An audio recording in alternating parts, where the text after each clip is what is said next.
Hello বন্ধুরা, good morning সবাইকে। অঙ্কনার রোজ নামচায় আর একটা দিনের গল্প নিয়ে আজ আবার তোমাদের কাছে চলে এসেছি। আশা করছি তোমরা সবাই খুব ভালো আছো, সুস্থ আছো। ঋষানকে নিয়ে আমরাও খুব ভালো আছি। আজ আমাদের নৈনিতালে দ্বিতীয় দিনটা হচ্ছে 15ই মে। আজ আমরা আবার যাব সাইট সিইংয়ে। তবে এই সাইট সিইংগুলো একটু দূরে, তাই আমাদের একটু সকালে বেরোতে হচ্ছে।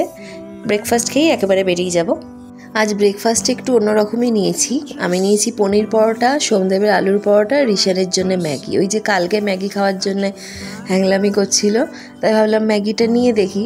কিন্তু দেখলাম না, ও ম্যাগিটা খেলোই না, আলুর পরোটার পনির পরোটাই খেলো। ম্যাগিটা আমাদের দুজনকে ভাগ করে খেতে হলো।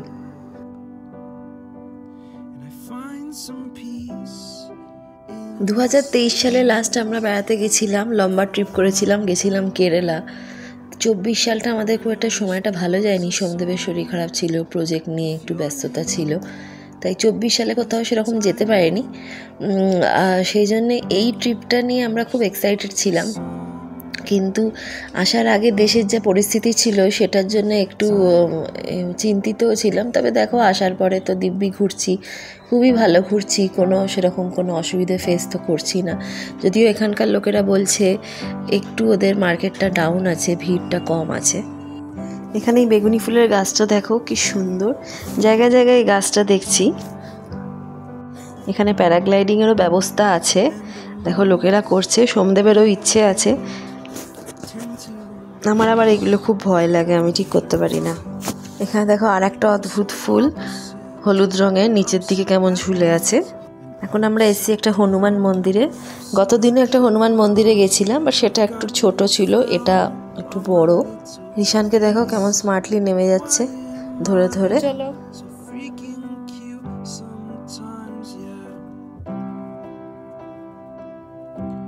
ভেতরটা কিন্তু খুব সুন্দর, খুব ওয়েল মেনটেন্ড। এখানে একটা জলাশয়ের মতো আছে, মাছ টাছ সেরকম কিছু নেই। আর এখানে একটা বড় হনুমানজির মূর্তি রয়েছে। ছোট্ট করে একটু ঠাকুর দর্শন করিয়ে দিই তোমাদেরকে। নেক্সট আমরা এসছি পদ্মতালে। এই লেকটার নাম পদ্মতাল এই জন্যই কারণ এই লেকটাতে ভর্তি পদ্মফুল ফুটে আছে। তোমরা কতটা ক্যামেরায় বুঝতে পারছো জানি না, বাট ভর্তি পদ্মফুল পুরো দেখা যাচ্ছে। নৈনিতালে তো অনেকগুলো লেক আছে, তার মধ্যে এটা একটা লেক, পদ্মতাল।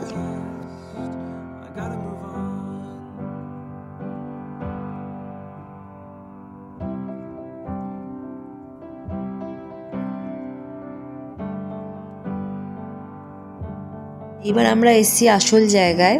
এখানে আমরা করব বোটিং, যেটার জন্য আমরা ডে 1 থেকে অপেক্ষা করে আছি। আমাদের তিনজনেরই বোটিং করতে ভালো লাগে, বাট ঋষানকে নিয়ে একটু চিন্তায় তো আমরা আছি। যদিও মাঝপথে ঠিক করে না বসে, যে দাঁড়িয়ে পড়ে, সেটা নিয়ে একটা ভয়ে আছি। দেখা যাক কি হয়। অনেক ধরনের বোট আছে এখানে, তবে আমরা শিকারা টাইপের যে বোটগুলো হয় মাথায় ছাওয়া দেওয়া, ওই বোটটা সিলেক্ট করেছি। এটার আমাদের কস্ট পড়েছে 700 টাকা করে পার বোট।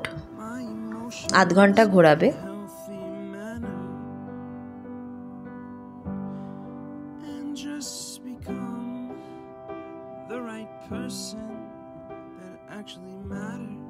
আপাতত ঋষান ভালোই এনজয় করছে, চুপটি করে বসে আছে, ফুরফুরে হাওয়া দিচ্ছে, বেশ মজা নিচ্ছে।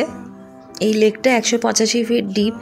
কোনো বোটিংয়ের জায়গায় গেলে এই ধরনের প্রশ্নগুলো আমি একটু করে নিই, জানি না কেন, বাট করতে ভালো লাগে।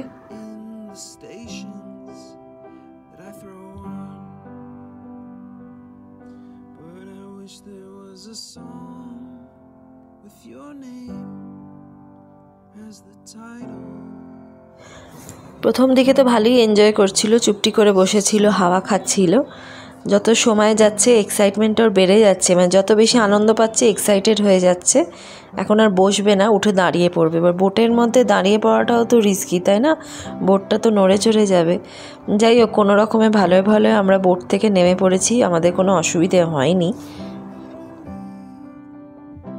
এখানে র্যাফটিংয়েরও ব্যবস্থা আছে। সোমদেব র্যাফটিং করেনি, শুধু একটু ট্রায়াল দিচ্ছিল, দেখছিল ব্যাপারটা কীরকম। এই লেকের ওপরেই জিপ লাইনের ব্যবস্থা আছে। সোমদেব এই জিপ লাইনটা করলো, আমরা গাড়িতেই বসেছিলাম। এটা নিয়েছে পার হেড 1200 টাকা করে।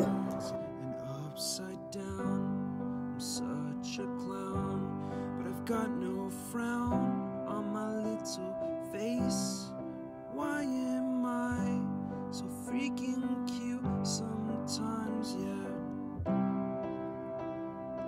I'm such drama queen. I'm such drama queen. And I wish জিপলাইনের ভিডিওটা তো ওরাই দিয়েছে, আমাদের কিছু করতে হয়নি। যতক্ষণ সোমদেব জিপলাইন করছিল আমরা দুজন গাড়ির মধ্যে বসেছিলাম, কারণ বাইরে যা রোদ সেখানে দাঁড়িয়ে থাকার থেকে গাড়ির মধ্যে বসে থাকাটা ভালো। আর টুকটাক খাবার তো আমার কাছে সবসময়ই থাকে, আমি ক্যারি করি রিশানের জন্যে, সেইগুলো দিয়ে দিয়েছি। রিশানও খুশ।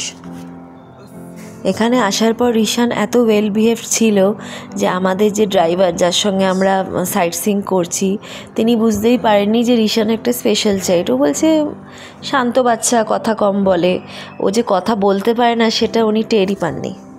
আমাদের আরও অনেকক্ষণ বসতে হবে, কারণ সোমদেব প্যারাগ্লাইডিং করবে, করে একেবারে ফিরবে। এই ভিডিওগুলো ওরাই দিয়েছে, আমাদের কিছুই করতে হয়নি। এটা কস্ট পড়েছে তোমাদের 2000 টাকা, আর যেহেতু ভিডিওগ্রাফিটাও আমরা নিয়েছি সেটার জন্য 500 টাকা এক্সট্রা, মানে টোটাল 2500 টাকা পড়েছে। এগুলো দেখতে তো খুব ভালো লাগে, বাট করবার কথা ভাবা যায় না, আমার বহুত ভয় লাগে।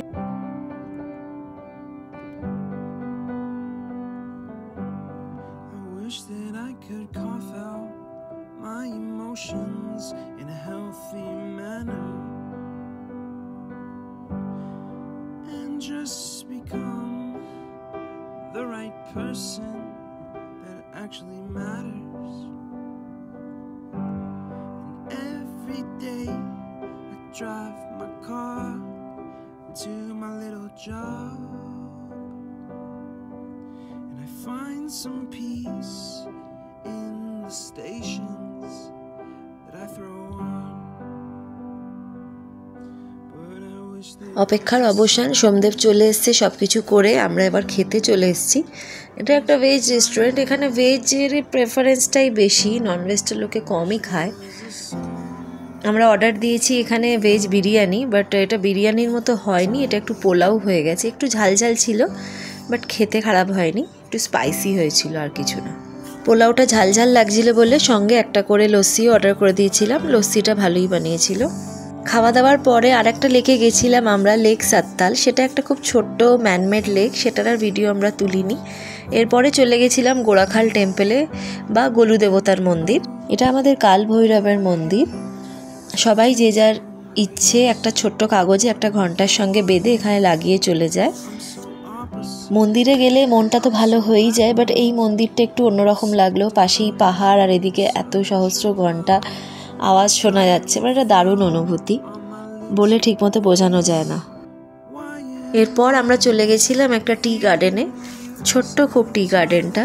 যদিও এর আগে টি গার্ডেন গেছি, আমাদের কোনো এন্ট্রি ফি লাগেনি, বাট এখানে একটা ফি আছে, 50 টাকা করে নিয়েছে, যদিও রিশানের ফিটা লাগেনি।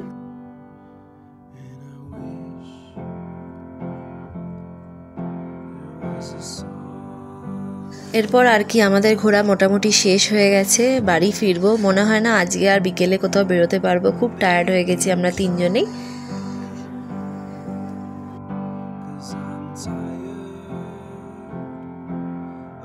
এতটা টায়ার্ড হয়ে গেছিলাম, রাত্রিরে ডিনারের জন্য আর কোথাও বাইরে যাইনি, হোটেলের ইনহাউস রেস্টুরেন্টেই চলে গেছিলাম খেতে।